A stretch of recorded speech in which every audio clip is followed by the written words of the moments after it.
ناظرین، آج ہم ایک انتہائی اہم موضوع پر بات کریں گے۔ 1 اکتوبر 2024 کو ایران نے اسرائیل پر تقریباً 180 میزائل لانچ کیے۔ یہ حملہ حزب اللہ کے لیڈر حسن نصر اللہ اور ایک senior Iranian revolutionary guard commander کی بیروت میں شہادت کے جواب میں کیا گیا تھا۔ اسرائیل نے دعویٰ کیا ہے کہ اس نے زیادہ تر میزائل گرا دیے ہیں، لیکن حقیقت کچھ اور ہے۔ یہ واقعہ اسرائیل کی دفاعی صلاحیتوں پر کافی سوال اٹھاتا ہے۔ ناظرین، اسرائیل کے دعووں کے برعکس امریکی بحریہ کے 2 بحری جہازوں USS بلیکی اور USS کول نے تقریباً 1 درجن انٹرسیپٹر میزائل فائر کیے۔ یہ صرف بحری جہازوں کی بات ہے، اس کے علاوہ امریکی فضائیہ نے بھی اہم کردار ادا کیا۔ یہ واقعہ ظاہر کرتا ہے کہ اسرائیل اپنی حفاظت کے لیے کس قدر امریکہ پہ منحصر ہے۔ یہ ایک ایسی حقیقت ہے جسے اکثر نظر انداز کیا جاتا ہے۔ یہ بات قابل غور ہے کہ اسرائیل غزہ اور لبنان میں جنگی جرائم کرتے ہوئے اپنے آپ کو ایک طاقتور فوجی قوت کے طور پر پیش کرتا ہے، لیکن حقیقت میں اس کی حفاظت امریکہ کر رہا ہے۔ یہ بھی دلچسپ ہے کہ مغربی ممالک اسرائیل کی مبینہ دفاعی صلاحیتوں کی تعریف کرتے ہیں، جبکہ حقیقت میں امریکہ اربوں ڈالر خرچ کرتا ہے تاکہ یہ تاثر قائم کیا جا سکے۔ لیکن گزشتہ تحقیق سے پتہ چلتا ہے کہ ایران کے زیادہ تر راکٹ حملوں کو اسرائیل نے نہیں بلکہ امریکہ نے روکا تھا۔ مثال کے طور پر اپریل 2024 میں ایران کے حملے کے دوران امریکہ نے اسرائیل سے زیادہ تر ڈرون اور میزائل گرائے تھے۔ امریکی فوجی ذرائع کے مطابق ایران کے ہتھیاروں میں سے آدھے سے زیادہ امریکی طیاروں اور میزائلوں نے تباہ کر دیے تھے۔ اس سے ظاہر ہوتا ہے کہ اسرائیل کی فوج طاقت کا تصور زیادہ تر ایک دکھاوا ہے۔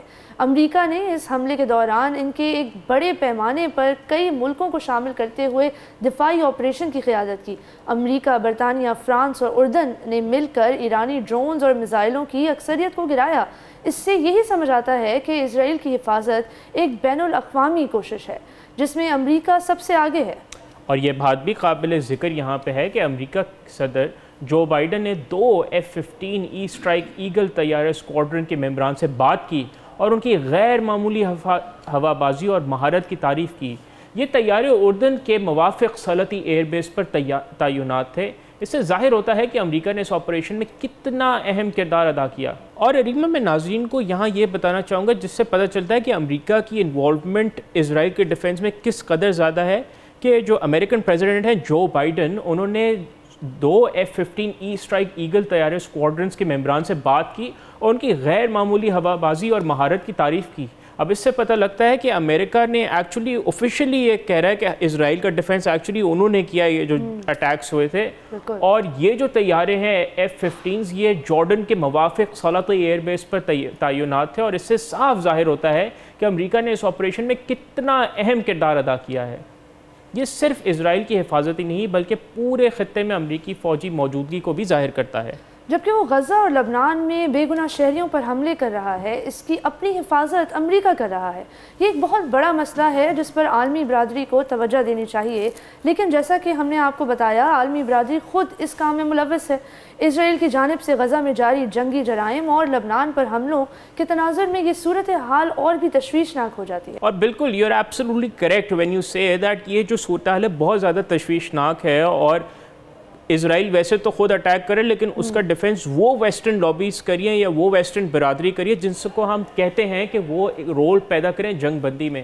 اور ناظرین، یہاں ہم یہ کہنا چاہتے ہیں کہ اسرائیل کو اپنی جارحانہ پالیسیز پر نظر ثانی کرنی چاہیے اور امریکہ کو بھی اس کی بلا شرط حمایت پر سوچنا چاہیے، کیونکہ یہ واقعہ صاف ظاہر کرتا ہے کہ خطے میں امن کے لیے حقیقی کوششوں کی ضرورت ہے، نہ کہ فوجی طاقت کے دکھاوے کی۔